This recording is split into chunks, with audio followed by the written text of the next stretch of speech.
అందరికీ నమస్తే. పార్టీ మారిన 10 మంది ఎమ్మెల్యేల విషయంలో సుప్రీంకోర్టులో ఇప్పుడే కొద్దిసేపటి క్రితమే హియరింగ్ అయింది. స్పీకర్ మీద తీవ్ర ఆగ్రహం వ్యక్తం చేసింది. డిసెంబర్ 31 కొత్త సంవత్సర వేడుకలు ఎక్కడ జరుపుకుంటారో డిసైడ్ చేసుకుని నిర్ణయించుకోమన్నది.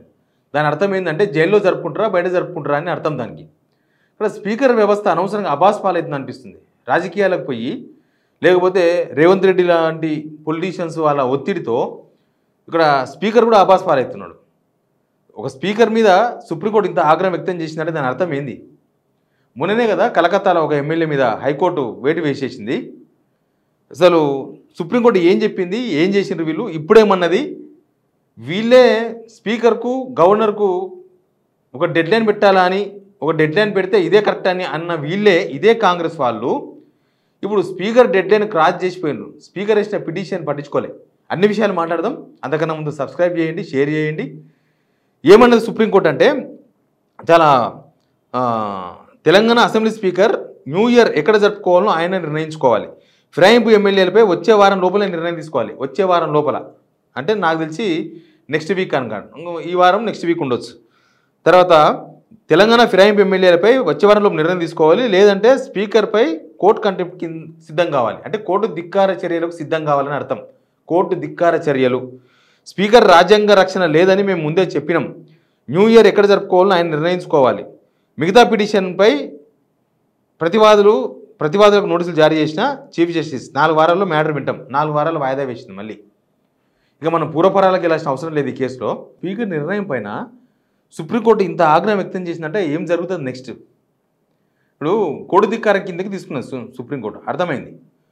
వాళ్ళకు పోయిన నెల అక్టోబర్ 31 వరకు టైం ఇచ్చింది. వీళ్ళ మీద ఏదో ఒక నిర్ణయం, ఏదైనా నిర్ణయం తీసుకోండి. మీరు వాళ్ళ పార్టీ మారలేదని నిర్ణయం తీసుకుంటారా, పార్టీ మారినని వేటు వేస్తారా, ఏదో ఒక నిర్ణయం తీసుకోమని చెప్పింది. అసలు స్పీకర్కు ఫ్రీ హ్యాండ్ ఇచ్చింది సుప్రీంకోర్టు. ఇస్తే ఏమైంది? అక్టోబర్ 31 అయిపోయింది. మళ్ళీ ఇప్పుడు నవంబర్ 30 కూడా రాబోతుంది అంటే ఇంకొక 10 రోజులు మిగిలింది లాస్ట్కు. కానీ ఇప్పటిదాకా నిర్ణయం తీసుకోకపోగా సుప్రీంకోర్టులో పిటిషన్ వేసారు. మాకు ఇంకా కొద్దిగా టైం కావాలి మీరు విచారించడానికి. కానీ ఆ పిటిషన్ పక్కన పెట్టి బీఆర్ఎస్ ఇచ్చిన పిటిషన్ మీద విచారణ జరిపిండ్రు. ఇవాళ జరిపితే ఈ విషయాలు చెప్పింది. వీళ్ళ ఉద్దేశం ఏంటంటే దీన్ని ఇల్లే ప్రొలాంగ్ చేయాలి, గుంజాలి, లాగాలి.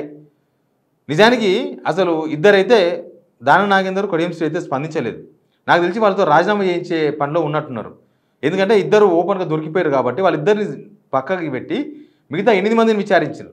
మిగతా 8 మంది మేము పార్టీ మారలేదు, మేము అభివృద్ధి కోసం సీఎంను కలిసినాము, అభివృద్ధి కోసమే కాంగ్రెస్ ఆఫీస్కి పోయినాము, అభివృద్ధి కోసమే రాహుల్ గాంధీని కలిసినాము, అభివృద్ధి కోసమే మీనాక్షి నటరాజన్ కలిసినాము, అన్ని విషయాలు చెప్పుకున్నారు.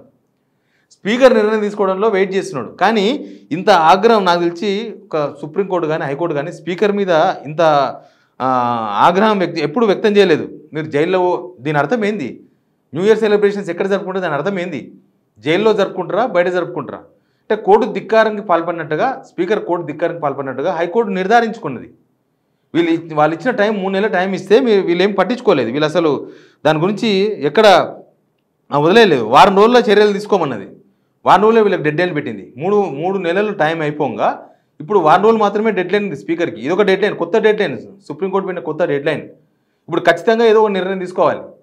వీళ్ళ బాధ ఏంటంటే ఇప్పుడు పార్టీ మారలేదని నిర్ణయం తీసుకుంటేనేమో, పార్టీ మారలేదు వీళ్ళు బీఆర్ఎస్లో ఉన్నారని చెప్తేనేమో ఆల్రెడీ సుప్రీంకోర్టు మళ్ళీ స్టార్ట్ చేస్తుంది హియరింగ్. మళ్ళీ విచారించి సేమ్ కలకత్తాలాగా, వెస్ట్ బెంగాల్ కలకత్తాలాగా అవుతుందేమో. కోర్టులో ఎమ్మెల్యేల మీద వేటు వేస్తే చాలా దారుణమైన సిచ్యువేషన్ కదా, ఇజ్జత్ పోతుంది కదా. స్పీకర్ అనర్హత వేటు వేస్తే కూడా ఇజ్జత్ పోతుంది. ఇప్పుడు కడియం శ్రీ, దాన నాగేందర్ వాళ్ళను ఎందుకు రాజీనామా చేయించే ప్రయత్నం చేస్తున్నారంటే, వాళ్ళు వేటు వేస్తే రేపు ఎలక్షన్స్లో తీవ్రమైన ఎఫెక్ట్ ఉంటుంది. వేటు వేస్తే స్పీకర్ వేటు వేస్తే అది ప్రజల్లో తప్పుడు సంకేతాలు పోతాయి ఎమ్మెల్యే మీద. ఇక కోర్టే వేటు వేస్తే ఇంకా దారుణంగా ఉంటుంది. ఇప్పుడు కుర్తిలో పడే ఎలుక పరిస్థితి, ఈ సిచ్యువేషన్ అంతా కూడా కుర్తిలో పడే ఎలుకలాగానే ఉన్నది. ఇది కథ ముందుకు పోతే ఒకటి, వెనుకకు వస్తే ఒకటి. వీళ్ళు పార్టీ మారలేదు అంటేనేమో సుప్రీంకోర్టు మళ్ళీ హైకోర్టు ఇదంతా హియరింగ్ స్టార్ట్ అవుతుంది. కొద్దిగా ప్రొలాంగ్ కావచ్చు, 1 నెలన్నర 2 నెలలు ప్రొలాంగ్ కావచ్చు. కానీ సేమ్ కలకత్తా కోర్టు కనుక సేమ్ అక్కడ స్పీకర్ కనుక ఈ ఆధారాలు చెల్లవు, ఇవేం పనికిరావు, పేపర్ కటింగ్ పనికిరావు, వీడియోలు పనికిరావు అంటే ఎట్లయితే అక్కడ హైకోర్టు ఆ ముకుల్ రాయ్ అనే ఒక ఎమ్మెల్యేని ఎట్లా కొట్టేసిందో ఇక్కడ ఎమ్మెల్యేని కూడా కొట్టేసే అవకాశం ఉంటుంది. అప్పుడు ఇంకా చాలా దారుణమైన సిచ్యువేషన్ ఫేస్ చేయాలి. సరే టైం పట్టవచ్చు 2 నెలలు 3 నెలలు, కానీ కోర్టే కొట్టేస్తే చాలా అవమానకరంగా ఉంటుంది. ఇక్కడ స్పీకర్ కొట్టేయాలంటేనేమో ఒక బాధ. కానీ స్పీకర్ వ్యవస్థ చెడ్డ పేరు తెచ్చుకుంటుంది. ఇక్కడ రాజ్యాంగపరంగా 2/3 ఉంటేనేమో ఓకే, ఇప్పటికిప్పుడు ఆ పేపర్లు ఈ పేపర్లు రాసినట్టుగా ఇంకొక 16 మంది ఎమ్మెల్యేలు ఎవరు బీఆర్ఎస్ వాళ్ళు వచ్చి కాంగ్రెస్లో చేరే అవకాశాలు లేవు. ఒకవేళ చేరినా కూడా ఇంత దూరం వచ్చిన తర్వాత, ఇంత దూరం అంటే హైకోర్టు దాటి హైకోర్టులో 2 సార్లు సింగిల్ బెంచ్, తర్వాత డివిజనల్ బెంచ్ విచారణ ఎదుర్కొని, తర్వాత సుప్రీంకోర్టులో ఒక డెడ్ లైన్ పెట్టి 3 నెలలు డెడ్ లైన్ పెట్టి ఇప్పుడు జైన్ అయితే కూడా అది 2/3 ఫార్ములా కిందకి వచ్చే అవకాశాలు లేవు. ఇప్పుడు ఇంకో రాస్తున్నారు కదా పేపర్లో, జూబ్లీహిల్స్ ఓడిపోయింది కాబట్టి ఇంక వచ్చి జైన్ అయిపోతారు. ఎవ్వరు సిద్ధంగా లేరు. ఇప్పుడు అక్కడ ఎవరు చూసి ఓటేసినారు, ఎట్లా ఓటేసినారు కాంగ్రెస్కు ఎమ్మెల్యేలకు అందరికీ తెలుసు. అసలు ఇప్పుడు ఈ 10 మంది ఎమ్మెల్యేలే గడగడగడలాడుతున్నారు. ఏమవుతుంది నెక్స్ట్, వాట్ నెక్స్ట్? అన్నిటికీ గెలవరు కదా, ఒక్క సీటు కాబట్టి అందరు ఎమ్మెల్యేలు పోయి, మినిస్టర్ పోయి, చీఫ్ మినిస్టర్ పోయి 7 సార్లు డబ్బులు వంచి, అది డబ్బులు వంచడం కూడా అబ్నార్మల్గా డబ్బులు వంచాయి. అబ్నార్మల్ 25,000, 2,500, 5,000 అన్ని కాన్స్టిట్యూన్సీలో దొంగోట్లు పెట్టే అవకాశం రాదు కదా. అక్కడంటే ముస్లిం ఓటర్లు ఎక్కువగా ఉన్నారు కాబట్టి అది ఎఫెక్ట్ చూపించింది.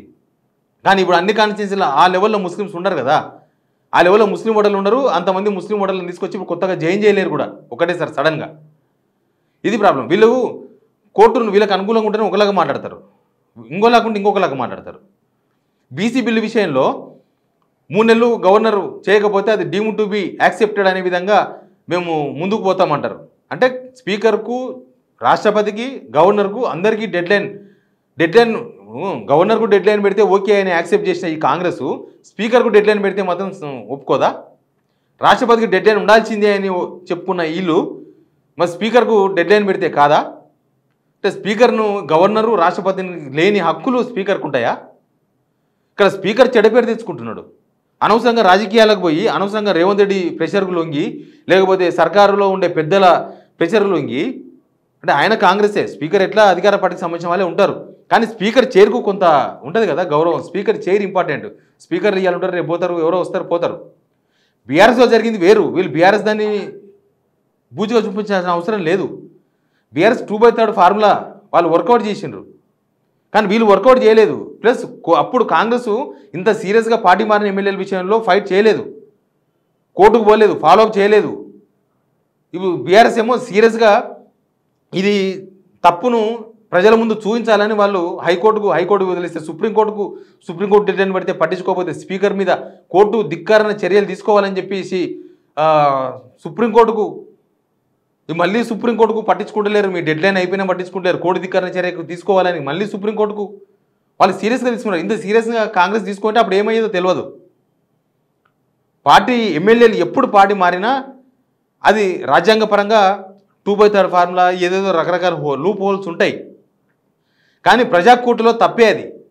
ప్రజాకోర్టు ముఖ్యంగా ఆ ప్రభుత్వంలో పార్టీ మారితే ఎమ్మెల్యేలను తప్పుబట్టి ఆ ఎమ్మెల్యేల మీద రాలేయాలి, ఆ ఎమ్మెల్యేలను ఉరిదీయాలని మాట్లాడిన రేవంత్ రెడ్డి ఈ 10 మంది ఎమ్మెల్యేలను చేర్చుకోవడం ప్రజాకోర్టులో ఎప్పుడో తప్పిది. ప్రజాకోర్టులో ఎప్పుడో తప్పు, ఒక మచ్చ ఇది రేవంత్ రెడ్డి ప్రభుత్వానికి. అది లేకపోతే వీళ్ళు ప్రజాప్రభుత్వం అన్నా, ప్రజాస్వామ్య ప్రభుత్వం అన్నా నమ్మే అవకాశం ఉండేది అందరికీ. ఆ అవకాశాన్ని ప్రభుత్వం కోల్పోయింది. ఇప్పుడు వాళ్ళు 10 మంది చేయడం వల్ల మీకు వచ్చింది ఏం లేదు. బీఆర్ఎస్ లేకుండా పోయిందా? బీఆర్ఎస్ ఏమైనా పోతుందా? ఒక పార్టీ పోతుందా? పోదు. 10 సంవత్సరాలు పరిపాలించిన వాళ్ళు, ఎప్పటి నుంచో ఉద్యమం చేసిన వాళ్ళు, 23 సంవత్సరాలు ఉద్యమం చేసిన పార్టీని ఎవరైనా చేర్పేయగలరా? ఇవన్నీ ఆత్మసంతృప్తి కోసమో లేకపోతే ఇంకేదో చేశారనే తప్ప దీనివల్ల అయ్యేది లేదు, పోయేది లేదు. ఇంకో 16 మంది చేరినా కూడా అది ఆ రాజ్యాంగం ప్రకారం 2/3 కిందికి రానే రాదు.